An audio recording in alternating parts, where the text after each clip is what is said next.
चलो भाई, तो अब हम इसको सॉल्व करते हैं। ग्राफिकल मेथड देख लिया हमने, एलिमिनेशन देख लिया, अब देख रहे हैं सब्स्टिट्यूशन मेथड। ठीक है, सब्स्टिट्यूशन मतलब सब्स्टिट्यूट करना। तो सब्स्टिट्यूट करना कैसे करेंगे? सब्स्टिट्यूट देखो, किसी भी इक्वेशन या तो पहली या दूसरी में से किसी भी एक वेरिएबल की वैल्यू निकाल लो। जैसे मैं अगर फर्स्ट इक्वेशन को पकड़ लूं तो यहां से x की वैल्यू क्या आ जाएगी, इसको उधर भेजेंगे तो सिंपल क्या आ जाएगी 2y। ठीक है, अब ये जो निकल के आया इसको पुट इन इक्वेशन सेकंड में पुट करना है। ये फर्स्ट है भाई और ये सेकंड है। ठीक है भाई, सेकंड में पुट करना है।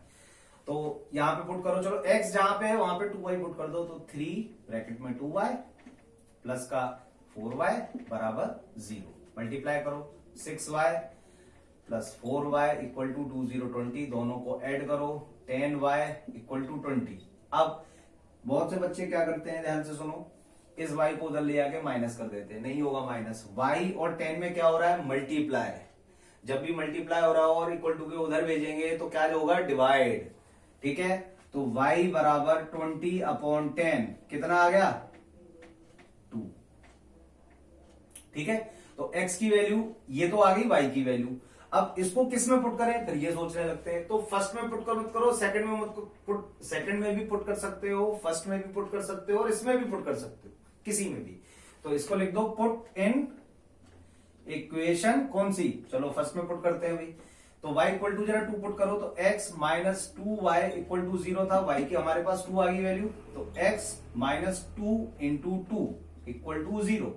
तो x माइनस 4 इक्वल टू 0, 4 को इक्वल टू के उधर ले जाओगे तो x बराबर 4।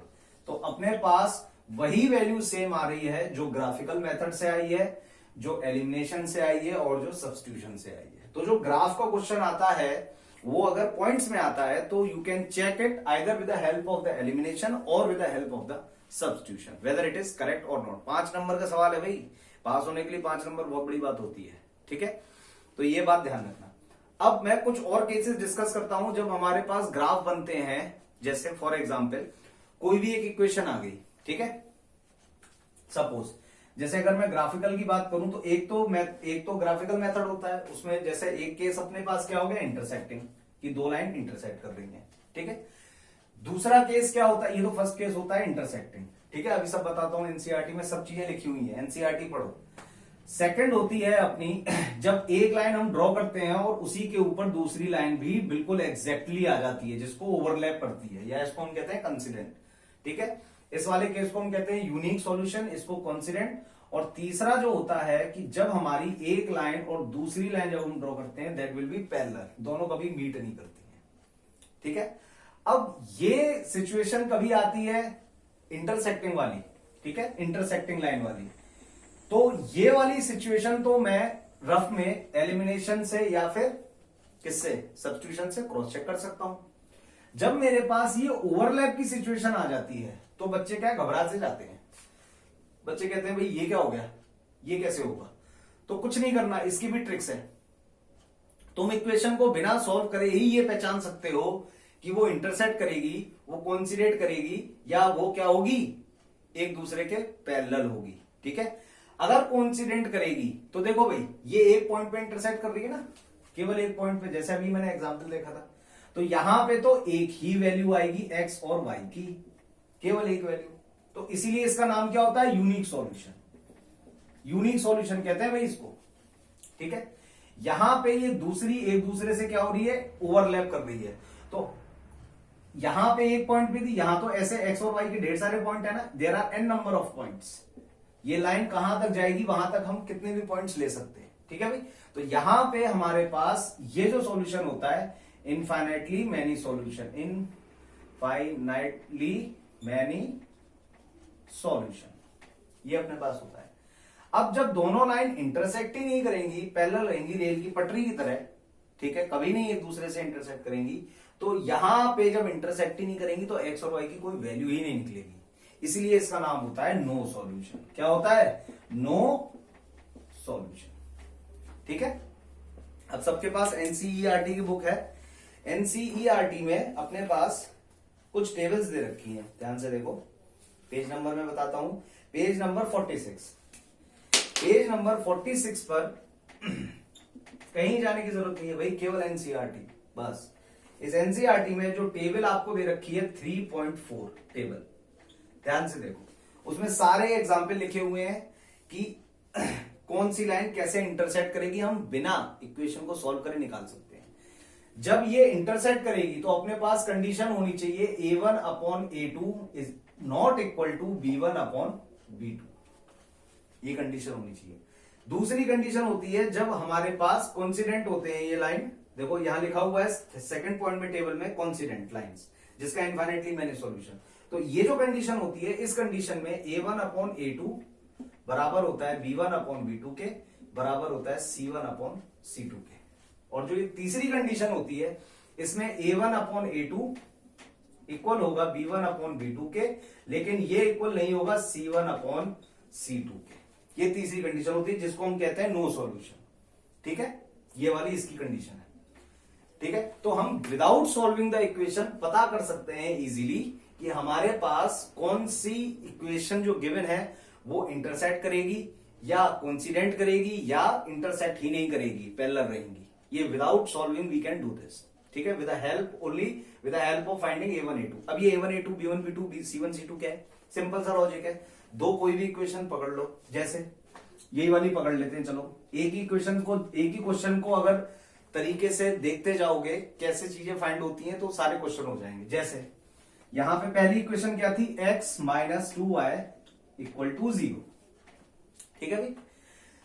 अगर मैं बेसिक की बात करूं तो जनरल इक्वेशन अपने पास ये होती है भाई a1x plus b1y plus c1 बराबर 0, a2x plus b2y plus c2 बराबर 0। कुछ नहीं होता, a1 x का कोफिशिएंट, b1 y का कोफिशिएंट और c1 is called the constant term, क्योंकि इसके साथ कोई भी वेरिएबल नहीं होता।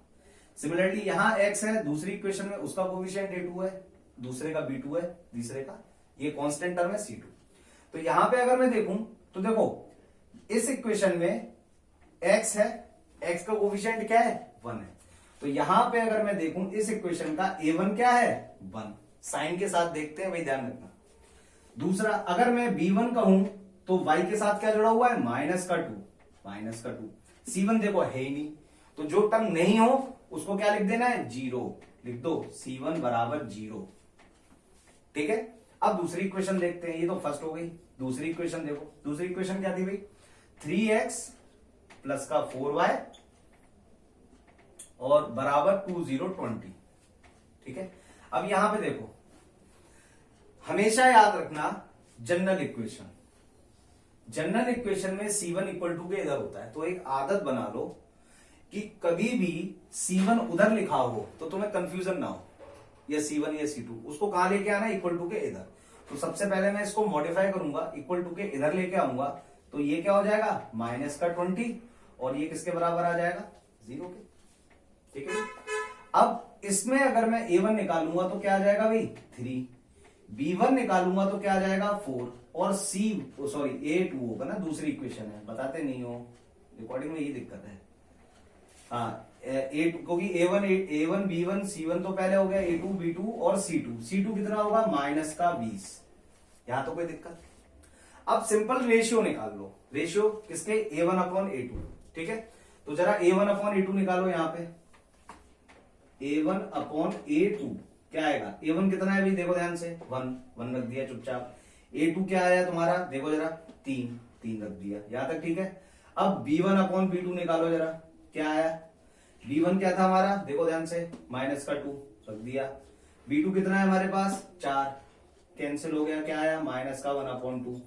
अब यही रुकना है पहले तो, क्यों, ध्यान से देखो, पहली कंडीशन हमसे क्या कहती है, जो a1 अपॉन a2 है वो b1 अपॉन b2 के बराबर अगर नहीं होगा तो लाइन क्या होंगी, इंटरसेक्टिंग होंगी, मतलब x और y की कोई एक वैल्यू निकलेगी, जिसको यूनिक सॉल्यूशन कहते हैं।